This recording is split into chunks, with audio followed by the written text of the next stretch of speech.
రికార్డుల వేటలో మెగాస్టార్ చిరంజీవి ఉన్నారు. మనశంకర వరప్రసాద్ గారు మూవీ మరో రికార్డు సృష్టించింది. 200 కోట్ల రూపాయల క్లబ్లో చేరింది మనశంకర వరప్రసాద్. ఇక అతి తక్కువ సమయంలో 200 కోట్లు వసూలు చేసినటువంటి చిత్రంగా కూడా నిలిచింది. సంక్రాంతి సెంటిమెంట్ను రిపీట్ చేశాడు అనిల్ రావిపూడి.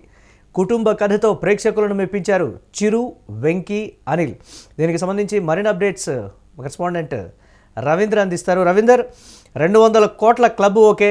గతంలో సంక్రాంతికి వస్తున్న మూవీ అనిల్ రావిపూడి డైరెక్షన్లో వచ్చినటువంటి చిత్రం దాదాపుగా 300 కోట్ల పైచిలుకు సినిమా అంటే రికార్డ్స్ క్రియేట్ చేసినటువంటి పరిస్థితి, కలెక్షన్స్ సునామీ సృష్టించింది అనేటువంటి మాట. చిరంజీవి చిత్రం కూడా 300 కోట్ల క్లబ్లోకి చేరుతుందా అనేది కూడా వస్తున్నటువంటి పరిస్థితి. ఇంకా దాదాపుగా 3 రోజులు సెలవులు ఉన్నటువంటి సిచ్యువేషన్. అప్డేట్స్ ఏంటి, ఏ విధంగా ఉండబోతుంది అసలు? ఈరోజు 5వ రోజే మనశంకర వరప్రసాద్ గారు 200 కోట్ల క్లబ్ లోకి అడుగు పెట్టడం అనేది ఫ్యాన్స్ ని సంతోషంలో ముంచెత్తుంది. ఎందుకంటే ఇంత కాంపిటీషన్ లో థియేటర్ల పంపకాల మధ్య ఇబ్బందులు ఉన్నప్పటికీ కూడా చాలా వేగంగా ఈ ఫీట్ చేరుకోవడం అనేది ఆ చిరంజీవి, అనిల్ రావిపూడి తర్వాత ఈ సినిమా బృందం సాధించిన ఘనత అని చెప్పాలి. గత ఏడాది ఇదే సమయంలో సంక్రాంతి వస్తున్నంత 300 కోట్ల ఫీట్ ఏదైతే అనిల్ రావిపూడి సాధించాడో మరోసారి దాన్ని అందుకునే అవకాశాలు అయితే పుష్కలంగా ఉన్నాయి. ఎందుకంటే యుఎస్ తో పాటు మనకు ఇండియాలో కూడా వసూళ్లు చాలా స్ట్రాంగ్ గా ఉన్నాయి. ముఖ్యంగా బీసీ సెంటర్స్ లో మాత్రం హౌస్ఫుల్స్ అయిపోయి భారీ సంఖ్యలో ఆడియన్స్ రిటర్న్ వెళ్ళిపోతున్న సందర్భాలు చాలా కనిపిస్తున్నాయి.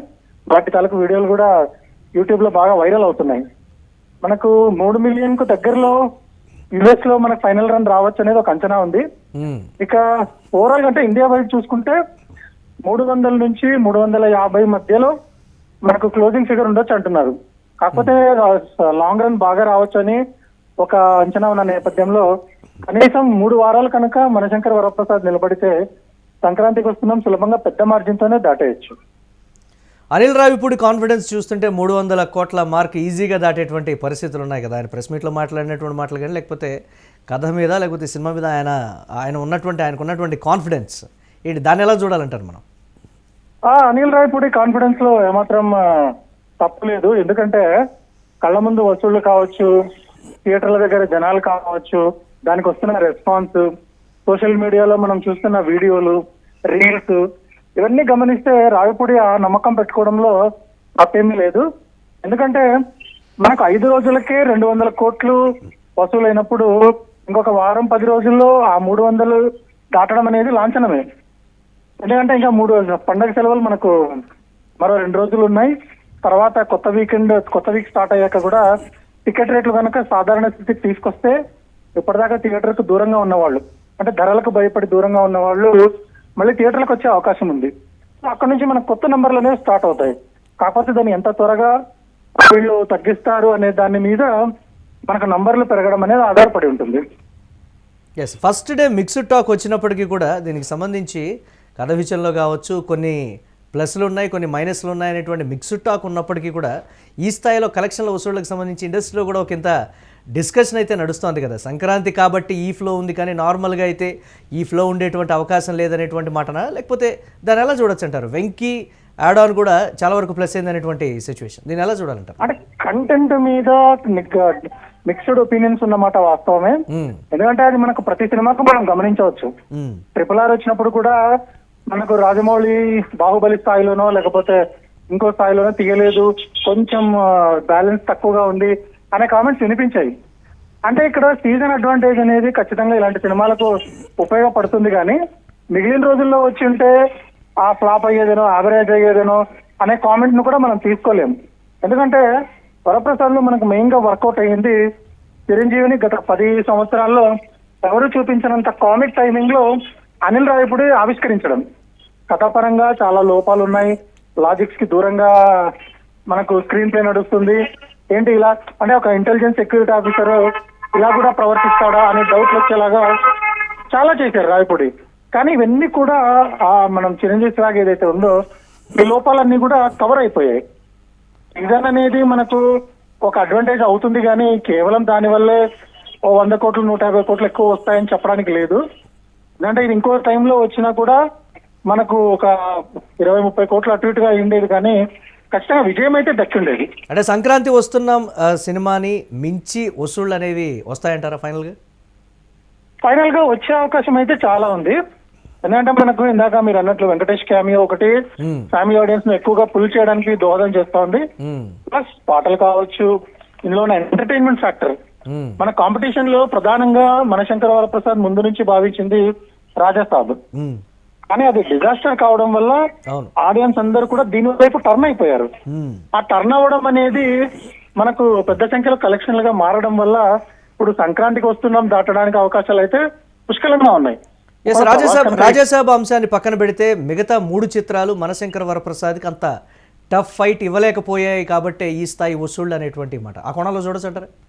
ఖచ్చితంగా చూడొచ్చు. ఎందుకంటే టఫ్ ఫైట్ ఇవ్వడానికి మనకు అపోజిషన్ లో ఉన్నది పెద్ద హీరోలు కాదు. అవును, ఆ నవీన్ పోలిశెట్టి కావచ్చు, తర్వాత ఈ శర్వానంద్ కావచ్చు, వీళ్ళందరూ కూడా చిరంజీవి స్థాయి అయితే కాదు.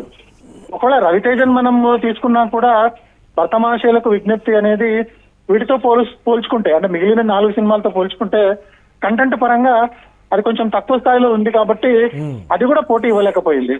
ఈ 4 సినిమాలు కూడా కంటెంట్ పరంగా కావచ్చు, కాస్టింగ్ పరంగా కావచ్చు, మ్యూజిక్ పరంగా కావచ్చు, ఇలా అన్ని అంశాల్లోనూ వరప్రసాద్ కంటే కింద ఉండడం వల్ల కాంపిటీషన్ అనేది ఇవ్వలేకపోయాయి. ఒకవేళ అంటే చిరంజీవి స్థాయిలో వ్యక్తి అంటే ఇప్పుడు మనం నాగార్జునను, వెంకటేష్ అంటే సోలోగా బాలకృష్ణను ఇలాంటి వాళ్ళు ఉంటే సిచ్యువేషన్ వేరేలా ఉండేదేమో. సంక్రాంతి విన్నర్ ఎవరని ఫైనల్ గా మనం అనుకోవచ్చు అంటారు? మనం ఇప్పుడు వచ్చిన పబ్లిక్ రెస్పాన్స్ కావచ్చు, ఆ పెట్టుబడి కోణంలో కావచ్చు, రిటర్న్స్ కావచ్చు, ఆ లాభాల శాతం కావచ్చు, ఇవన్నీ చూసుకుంటే ఈ 4 రోజులకు గాను మనకు మనశంకర వరప్రసాద్ గారే విజేతగా నిలిచే అవకాశాలు ఉన్నాయి. ఒక అనగనగా ఒక రాజు, తర్వాత నారి నారి నడుమమురారి పెట్టుబడి పరంగా అది కూడా చాలా సేఫ్ ప్రాజెక్ట్స్ కాబోతున్నాయి. లాభాలు ఇచ్చే అవకాశాలు కూడా పుష్కలంగా ఉన్నాయి. సో మనకు అంటే ఫైనల్ స్టేటస్ తేలాలి అంటే అట్లీస్ట్ ఒక 10 రోజులు గడిస్తే మనం దీని పట్ల స్పష్టమైన అవగాహనకు రావచ్చు. అంటే అన్ని సినిమాలు ఒక రాజాసాబ్ మినహాయించి అన్ని సినిమాలు కూడా లాభాల్లోనే ఉన్నాయా అనేటువంటి డిస్కషన్ కూడా జోరుగా సోషల్ మీడియాలో నడుస్తుంది కదా రవీంద్ర, దీన్ని ఎలా చూడాలంటారు మనం? ఖచ్చితంగా రాజాసాబ్ అంటే మనకు థియేట్రికల్ బిజినెస్ మనకు సుమారుగా 400 కోట్లకు జరిగింది. ఓకే, ఇప్పటిదాకా జరిగిన బిజినెస్ రిటర్న్స్ ఏవైతే ఉన్నాయో అవి 200 కోట్ల దగ్గరే ఉన్నాయి. అంటే ఇంకా రెట్టింపు రావాలి. అవును, ఆ రెట్టింపు రావాలంటే ఇప్పుడున్న టాక్ తో అది దాదాపుగా అసాధ్యమే. కాబట్టి ఈ రాజాసాబ్ అనేది డిజాస్టర్ వైపుగా వెళ్తోంది. మిగిలిన సినిమాలు మనకు ఎందుకు సేఫ్ గా ఉన్నాయంటే బడ్జెట్ పరంగా కావచ్చు, ఇప్పుడు అనగనగా ఒక రోజు, నారి నారి నడుమమురారి, భర్తమాషేలకు విజ్ఞప్తి, ఈ 3 సినిమాలు కూడా ఒక్కొక్కటి 25 నుంచి 30 కోట్ల లోపే ప్రొడక్షన్ కాస్ట్ చేసుకున్నవి. కాబట్టి వాటికి వచ్చిన యావరేజ్ టాక్ లేదా పాజిటివ్ టాక్ ఏదైతే ఉందో ఆ రిటర్న్స్ మొత్తం తెచ్చేయడానికి చాలా ఛాన్స్ ఉంది. కాబట్టి అవి ఏ కోణంలోనూ ఫెయిల్యూర్ గా నిలిచే అవకాశం అయితే లేదు. Yes right, thanks for updates Ravindra. ఇక రికార్డుల వేటలో మెగాస్టార్ చిరంజీవి ఉన్నారు. మనశంకర వరప్రసాద్ గారు మూవీ మరో రికార్డ్ అయితే క్రియేట్ చేసింది. 200 కోట్ల రూపాయల క్లబ్లో చేరింది మనశంకర వరప్రసాద్. అతి తక్కువ సమయంలో 200 కోట్ల రూపాయలు వసూలు చేసినటువంటి చిత్రంగా కూడా నిలిచింది. సంక్రాంతి సెంటిమెంట్ను రిపీట్ చేశాడు అనిల్ రావిపూడి. కుటుంబ కథతో ప్రేక్షకులను మెప్పించారు చిరు, వెంకీ, అనిల్. సంక్రాంతి విన్నర్గా మనశంకర వరప్రసాద్ నిలిచిందని అయితే చెప్తూ ఉన్నటువంటి పరిస్థితి ఉంది. ఈ నేపథ్యంలో కథ మీద ఉన్నటువంటి కాన్ఫిడెన్స్ కావచ్చు, లేకపోతే ఇతరత్ర అనిల్ రావిపూడి చాలా కాన్ఫిడెంట్గా కూడా చెప్పినటువంటి పరిస్థితి ఉంది. ఎక్కడ తగ్గేటువంటి ప్రసక్తి అయితే ఉండదు. కంప్లీట్ ఎంటర్టైనర్గా కూడా ఈ సినిమా మిమ్మల్ని అలరిస్తుందని ఏదైతే చెప్పారో దానికి సంబంధించి చేసి చూపించారని కూడా జోరుగా ఇండస్ట్రీలో అయితే డిస్కషన్ నడుస్తుంది.